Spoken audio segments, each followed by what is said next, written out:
Hey guys, my name is Attorney Walter Wolf III. Something related to disability benefits. A lot of you guys don't realize that when you're defining something or describing something physically when you do it, or even mentally when you try to do something, you don't add a particular element to what you're stating as to the height on your body at which you're capable of doing it. A lot of you guys will be like, oh yeah, I have difficulty raising my arms. From where to where?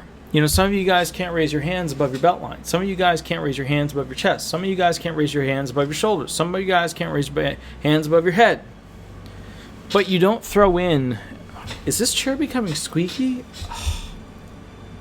You know how many realize? I've destroyed so many. They're all squeaky now. Yep, it's squeaky.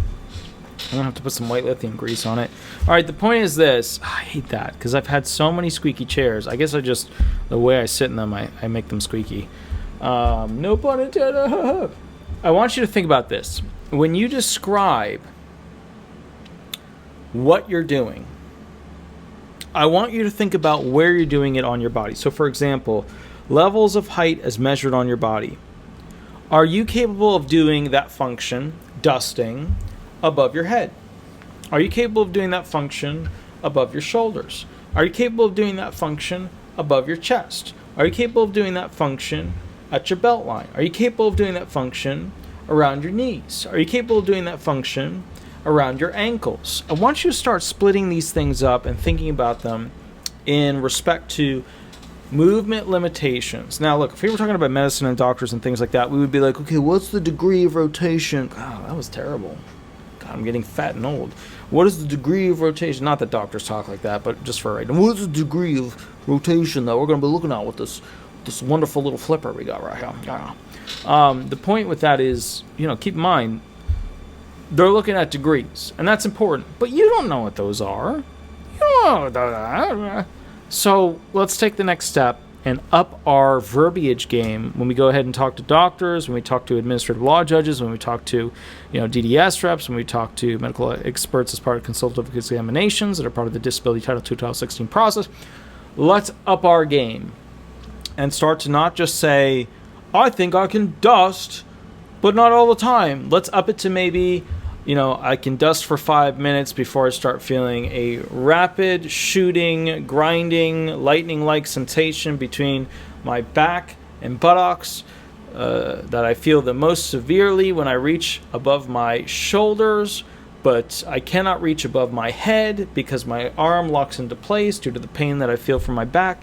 Let's start upping our game when it comes to giving communication, giving speech, testimony, whatever you want to call it, evidence in the verbal form. Let's start upping our game as to how we communicate specifically where we can do things on our body. Okay?